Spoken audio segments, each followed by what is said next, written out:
सब कुछ देख करके भी अल्लाह की तरफ रुजू करने को तैयार नहीं। अल्लाह वालों का हाल तो यह होता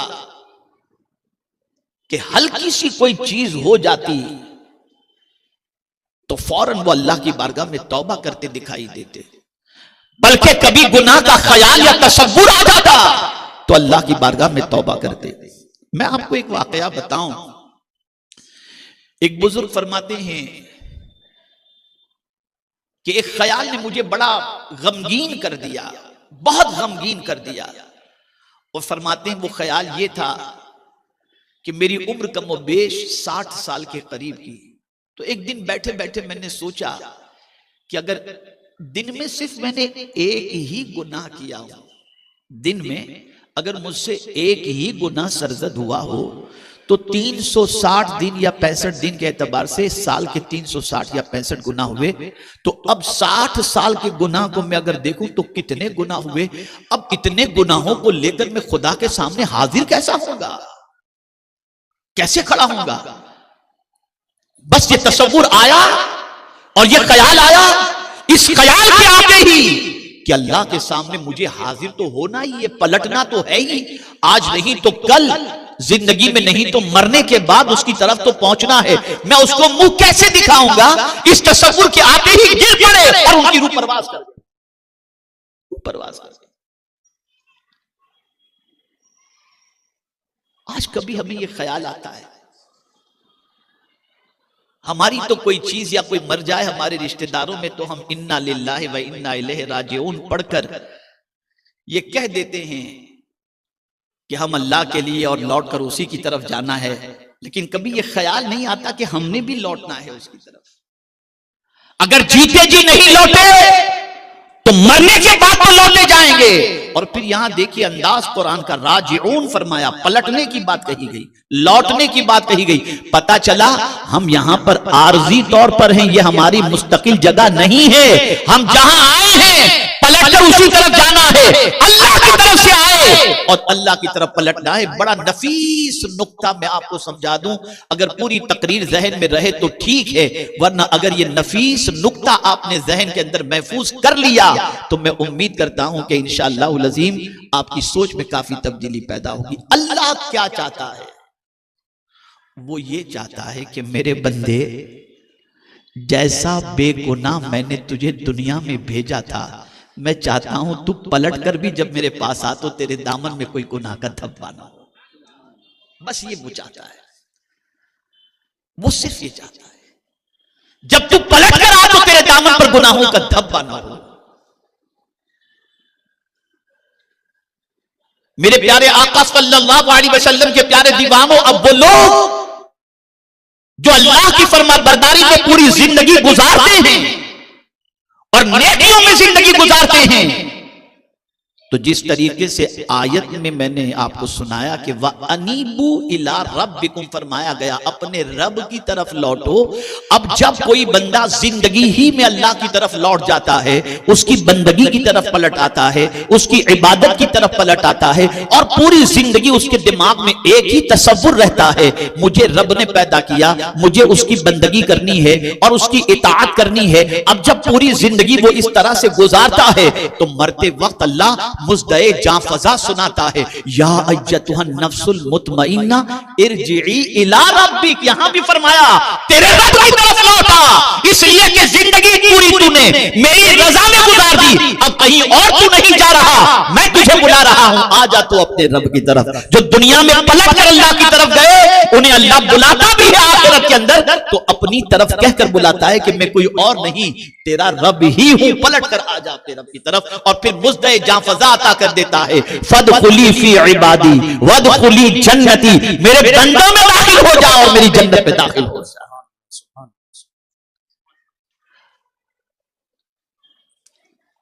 औरत शादी के बाद कोई मियां बीवी का झगड़ा हो जाए तो हर कोई चाहता है कि ससुराल में फिर वो पलट कर चली जाए। मीडिएटर बीच में लाए जाते हैं, ये मुसलसल घर में रहे ये अच्छा नहीं है, तलाक वाक़े हो ये भी अच्छा नहीं है, खुला का मामला हो ये भी अच्छा नहीं है, ये पलट जाए अपने घर की तरफ, चली जाए अपने ससुराल वालों की तरफ, अपना घर बर्बाद होने से बचा ले, ये हर जिम्मेदार कोशिश करता है और हर आदमी ये फिक्र करता है। हाँ, आज के दौर के अंदर बाज नादान माँ बाप और बाज नादान बच्चियां जो है वो अकड़ जाती हैं और कहती हैं नहीं नहीं हमको तो नहीं जाना, और फिर पूरी जिंदगी रोती रहती हैं, बच्चे फिर इधर उधर बड़े होते रहते हैं, बर्बाद हो जाते हैं। याद रखो ए रसूल आजम सल्लल्लाहु तआला अलैहि वसल्लम के दीवानों और खवातीन इस्लाम, कभी भी अपने ससुराल का घर छोड़कर भागने की कोशिश कोई खातून कभी न करे। टेम्पररी तुम्हें कोई अपनी राहत का सामान तो अता कर देगा, लेकिन तुम्हारा मुस्तकबिल तबाह बर्बाद हो जाएगा। कोशिश करो कि जिंदगी निभती रहे और तुम्हारी जिंदगी तुम्हारे ससुराल के अंदर खैर व आफियत से शौहर के साथ गुजरती रहे। तो हम कोशिश तो करते हैं। तवज्जो चाहूंगा, मां समझाती है कभी बेटी को, बेटा समझ जा, थोड़े दिनों की तकलीफ है, इंशाल्लाह सब ठीक हो जाएगा, तेरे बच्चे बड़े हो जाएंगे, तू जा पलट जा बेटा, अपने घर की तरफ चली जा, कंप्रोमाइज कराने की। मैं पूछता हूं ये सारे कंप्रोमाइज तुम दुनिया के इंसानों के साथ कराने की करते हो, कभी तुम्हारा बच्चा अल्लाह के रास्ते से हट जाए तो कभी कोशिश की कि बच्चे तू अल्लाह की तरफ भी आ जा? कभी ये कोशिश की गई? कभी इसके लिए टाइम दिया गया? कभी ये जहन में बात डाली गई? नहीं नहीं, इसकी फिक्र तो नहीं, इसलिए कि खुद जब अल्लाह के रास्ते पर नहीं है और उसके रसूल सल्लल्लाहु अलैहि वसल्लम के रास्ते पर नहीं है तो फिर अपने बच्चों को लाने की कैसे कोशिश करेंगे? बहुत दूर निकल गए हैं हम। बल्कि मैं तो आज की दुनिया के इंसानों को देखता हूं, बशमुल मेरे, मैं ऐसा नहीं कि मैं बहुत पारसा हूं, हम सब का हाल यह है कि गालिब का एक शेर है, अहमकों की कमी नहीं, गालिब एक ढूंढो हजार मिलते हैं। सब भाग रहे हैं कहीं और अल्लाह फरमा रहा है मेरी तरफ आ जाओ, लेकिन हमें जाना नहीं उसकी तरफ जाने को कोई तैयार नहीं। और सोचता है फलां के पास जाऊंगा तो नौकरी मिलेगी, फलां के पास जाऊंगा तो ये होगा, फलां के पास जाऊंगा तो ये होगा। अरे तुम्हारी आंख पर पर्दा पड़ चुका है, सब कुछ तो खुदा के रखते कुदरत में है, उसके पास कोई एक चीज नहीं और वो लिमिटेड नहीं। वो फरमाता है वइन मिन शैइन इल्ला इंदना खजाइना, हर चीज का खजाना अल्लाह फरमाता है मेरे पास है, और मेरे खजाने की चाबी अगर किसी के पास है तो मेरे महबूब के पास मेरे खजाने की चाबी। इसीलिए मेरे इमाम कहते हैं बखुदा खुदा का यही है दर, नहीं और कोई मफर मकर, जो वहां से हो यही आके हो, जो यहाँ नहीं तो वहां। बेशक बेशक सुभान अल्लाह। जो लोग कहते हैं हुजूर से क्या मिलता है, मियाँ ये जो नमाज पढ़ते हो नहीं, ये भी अल्लाह ने हुजूर ही के जरिए अता फरमाई, डायरेक्ट नहीं अता फरमाई। अल्लाह चाहता है कि नेमतें मेरी हों, लेकिन दूंगा मेरे महबूब के हाथों से ही दूंगा, मेरे महबूब के हाथों से दूंगा।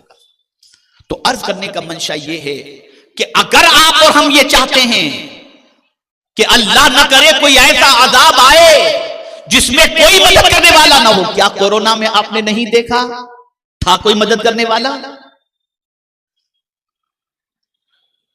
देखा नहीं आपने? जनाजा भी नहीं पढ़ सकते थे, बेटा बाप के करीब जाने को भी तैयार नहीं। ये सब कुदरत दिखा रही है कि मैं जब किसी को गिरफ्तार करूंगा कोई मदद करने वाला नहीं होगा। पलट आओ अपने रब की तरफ, सरेंडर हो जाओ अपने रब के हुक्म की तरफ, इससे पहले कि तुम्हें अजाब में गिरफ्तार कर दिया जाए और फिर कोई मदद न करे। और फिर आगे तो और सख्त हुक्म आ गया, और सख्त हुक्म आया, वत्तबिउ अहसन मा उनज़िला इलैकुम मिर रब्बिकुम, और पैरवी करो जो चीज भी अल्लाह ने नाजिल की है, उन चीजों में जो सबसे अच्छी चीज है उस चीज की पैरवी करो। वो क्या है? वो कुरान है। अल्लाह ने जितनी भी चीजें नाजिल फरमाई, उन नाजिल शुदा चीजों के अंदर सबसे बेहतरीन अगर कोई चीज है तो वो कुरान मुकद्दस है। अल्लाह फरमाता इसकी पैरवी करो, और हमें इसी की पैरवी नहीं करना, हीरो की पैरवी करना है, गानों की, सीरियल की, बुराइयों की। इसी में डूब गया हमारा मुआशरा।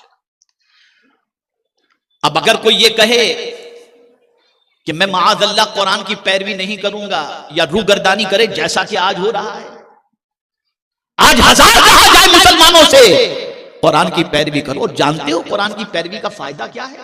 खुदा की कसम अगर कोई कुरान की पैरवी करे ना तो उसे अल्लाह से रहमो करम की भीख मांगने की जरूरत भी नहीं पड़ेगी, बगैर मांगे वो रहमो करम की बारिश नाज़िल फरमाए। जैसा कि खुद उसने कुरान में फरमाया, वहाज़ा किताबुन अंज़लनाहु मुबारकुन फत्तबिऊहु वत्तकू लअल्लकुम तुरहमून। अरे कुरान की पैरवी तो अपनी जगह पर, खाली चुप रहकर अगर कोई कुरान खामोशी के साथ सुन भी ले तवज्जो के साथ, तब भी अल्लाह उस पर रहम करम की बारिश नाज़िल फरमाता है। इज़ा क़ुरिअल कुरान फस्तमिऊ लहू व अंसितू लअल्लकुम तुरहमून। और यहां जिस कौम का हाल ये हो कि कुरान से दिल ही उकताता हो, कुरान सुनने से दिल घबराता हो, कुरान सुनने से कि कब ये खत्म करे, तो अब उस कौम का हश्र क्या हो सकता है? जो हो रहा है वो निगाहों के सामने है, जो अंजाम है निगाहों के सामने है। तो अल्लाह फरमाता है जो कुछ अल्लाह ने नाजिल फरमाया, उन नाजिल होने वाली चीजों में जो सबसे बेहतरीन चीज है वो है कुरान। उस कुरान की पैरवी करो। ये कुरान नाजिल ही इसलिए किया गया कि इसकी पैरवी की जाए। कभी आपने सोचा कि इससे पहले की आसमानी किताबों की हिफाजत का जिम्मा अल्लाह ने नहीं लिया? इस किताब की हिफाजत का जिम्मा क्यों लिया? यह भी हुजूर सल्लल्लाहु अलैहि वसल्लम का सदका है। आका करीम सल्लल्लाहु अलैहि वसल्लम ने देखा कि तौरेत हो, ज़बूर हो, इंजील हो, ये सब कुछ या तो जिन पर नाजिल हुई उनके जमाने में या उनके विसाल होने के बाद लोगों ने उन किताबों के अंदर तहरीफ कर दी, तब्दीली कर दी, जिसकी वजह से सही गाइडलाइन उनको मयसर न हो सकी। तो हुजूर के ज़हन में ये ख्याल आया कि मैं आखिरी नबी बनकर के आया हूं, उन अंबियाए किराम की किताबों में तहरीफ हुई जो उन पर नाजिल हुई और तब्दीली कर दी गई, तो आखिर में तो मैं आने वाला था। अल्लाह ताला मेरे जरिए उनकी हिदायत का इंतजाम कर दिया और मुझ पर जो किताब नाजिल हुई उस किताब के जरिए उनकी हिदायत का एहतमाम हो गया। अब मेरे बाद तो कोई नबी आने वाला नहीं है। अगर मेरी मौजूदगी में या मेरे बाद इस कुरान के अंदर भी कोई तहरीफ कर दे तो मेरी उम्मत को सीधा रास्ता मिलेगा कहां से? तो रब ने फरमा दिया, महबूब गम न करो, तुम्हारी उम्मत के भटकने के लिए कोई इंतजाम नहीं होगा। मैं इस किताब की हिफाजत का जिम्मा लेता हूं। अगर तुम्हारी उम्मत इस किताब की गाइडलाइन को फॉलो करेगी तो दुनिया भी समझ जाएगी और आखिरत भी समझ जाएगी। तो अल्लाह ने इस किताब की हिफाजत का जिम्मा ले लिया। नुज़ूल से लेकर आज तक एक नुक्ता भी कुरान का इधर से उधर न कोई कर सका और न कर सकेगा। किस लिए? हमारी हिदायत के लिए। लेकिन जो जीने का तरीका कुरान की बजाय कहीं और तलाश करे, जो कुरान की पैरवी की बजाय कोई और चीज की पैरवी करे, उसकी जिंदगी में कहां से निखार आ सकता है? उसकी जिंदगी में कहां से सुकून? बल्कि माअज़ल्लाह माअज़ल्लाह माअज़ल्लाह सुम्मा माअज़ल्लाह, कुरान को मानने वाली कौम अगर ये कहना शुरू कर दे कि यार इस किताब पर अमल करना बहुत डिफिकल्ट है, बस आप समझ लीजिए कि उसने तबाही का दरवाजा खोल दिया। अगर ये किताब काबिले अमल न होती तो अल्लाह कभी इस किताब पर अमल करने का हुक्म न देता। बल्कि इस किताब के बारे में खुद कुरान ने कहा, वलक़द यस्सरनल कुरान लिज़िक्र, हमने कुरान को आसान नाजिल किया है। ये कुरान बहुत आसान है और नसीहत के लिए बहुत आसान है कोई जो इससे नसीहत हासिल करे? जरा सहाबा के दौर का जायजा लो तो सहाबा कहते हुए नजर आते हैं कि ऊंट की रस्सी भी गुम जाए तो हम उसे कुरान से तलाश करते थे। क्यों? इसलिए कि वो कुरान की अजमतों के मुअतरिफ थे और जानते थे कि ये किताब क्या है। हम तो इस किताब को सिर्फ मानते हैं और इस किताब को अल्लाह की आखिरी किताब तस्लीम करते हैं, लेकिन इस किताब की मानने के लिए हम तैयार नहीं। अब अगर कोई अकड़ गया, जैसा कि मैंने वअनीबू के बारे में कहा कि अगर कोई पलटने के लिए तैयार नहीं, अल्लाह के हुक्म के सामने सर रखने के लिए तैयार नहीं, तो ऐसे अजाब में अल्लाह गिरफ्तार करेगा कि फिर कोई मदद करने वाला नहीं होगा। और फिर यहां अल्लाह ने और थोड़ा सा सख्त हुक्म अता फरमाया और फरमाया, वत्तबिऊ अहसन मा उनज़िला इलैकुम मिर रब्बिकुम, जो कुछ अल्लाह की तरफ से नाजिल हुआ उनमें जो सबसे अच्छी चीज है उसकी पैरवी करो, यानी कुरान की। क्यों? अगर पैरवी नहीं करोगे तो क्या होगा? वत्तबिउ अहसन मा उन्ज़िला इलैकुम मिन रब्बिकुम मिन क़ब्ल अन यातियकुमुल अज़ाब बग़ता, इससे पहले कि तुम पर अल्लाह का अजाब अचानक आ जाए। तुम पर अल्लाह का अजाब अचानक आ जाए, तुम्हें खबर भी नहीं होगी और तुम पर अल्लाह का अजाब आ जाएगा। आज अचानक अजाब आने का सिलसिला शुरू हो गया, खबर भी नहीं होती और पता नहीं क्या क्या हो जाता है। ये अचानक आदमी के बनाए हुए मंसूबे धरे के धरे रह जाते हैं, उसकी प्लानिंग धरी की धरी रह जाती है, उसका सारा मंसूबा धरा का धरा रह जाता है। वो ख्वाब में भी नहीं सोचता कि कल ये होने वाला है और अचानक हो जाते। क्यों? इसलिए कि वो अल्लाह की किताब पर अमल नहीं करता। और जब जब अल्लाह की किताब पर अमल करने से इंसान रूगर्दानी करेगा, अचानक वाले अदाब में गिरफ्तार हो जाएगा और बंदे को खबर भी नहीं होगी। ए रसूल आजम सल्लल्लाहु ताला अलैहि वसल्लम के दीवानों, इसलिए आज मेरा पैगाम आपको यही है, पलट आओ अपने रब की तरफ और मरकर तो उसी की तरफ पलट करके जाना ही जाना है, कहीं और तो जाना नहीं है। और जब पलटकर यकीनन उसकी तरफ जाना है तो इससे पहले कि जब हम उसकी तरफ जाएं तो दामन के अंदर गुनाहों के धब्बे लगे हों, हम इस दुनिया से पाक साफ सुथरे होकर उसकी तरफ जाएं। और जब उसकी तरफ हम जाएं और पाक और साफ होकर के जाएंगे तो वो इतना राजी होगा कि अब वो लोग जो दुनिया के अंदर अपनी मर्जी का ख्याल करने की बजाय अल्लाह की रजा का ख्याल करते हैं, जैसे मिसाल के तौर पर दुनिया में एक इंसान की मर्जी जो होती है, मैं ये देखूं, मैं ये करूं, मैं वो करूं, गुनाहों के सिलसिले में अगर है और इस तरीके के तसव्वुरात अगर उसके जहन में हैं और वो चाहता है मुझे ये भी मिल जाए, मुझे वो भी मिल जाए, गुनाहों के जरिए, बुराइयों के जरिए, ये सारी चीजें वो चाहता है,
पलटेंगे तो वो और राजी हो जाएगा।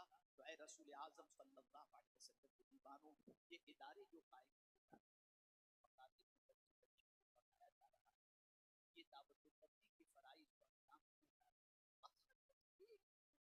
बंदा खुदा से करीब हो जाए और उसके रसूल सल्लल्लाहु अलैहि वसल्लम से करीब हो जाए, इसलिए कि जो अल्लाह और उसके रसूल जल्ल जलालुहु सल्लल्लाहु अलैहि वसल्लम से करीब हो जाए उसकी दुनिया में समझ जाती है, उसकी आखिरत में समझ जाती है।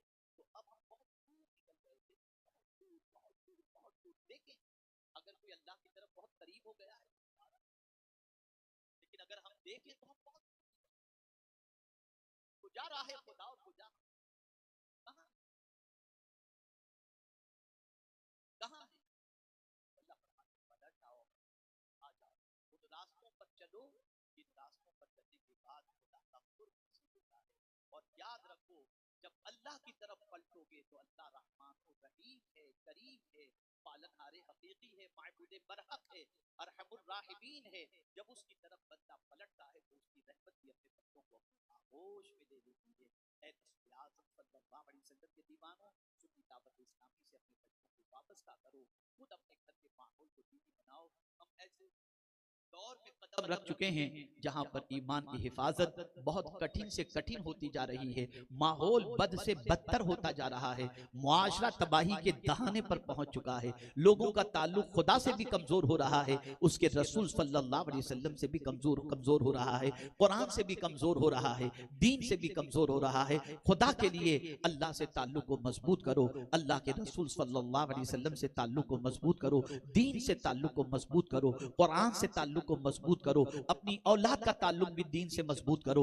इसलिए हम कुछ लेकर जाएं या न जाएं इस दुनिया से, बस यही हमारे लिए बहुत है कि जाएं तो हमारा ईमान भी सलामत हो, हमारी औलाद और नस्लों का भी ईमान सलामत हो और सारे मोमिनीन और मोमिनात का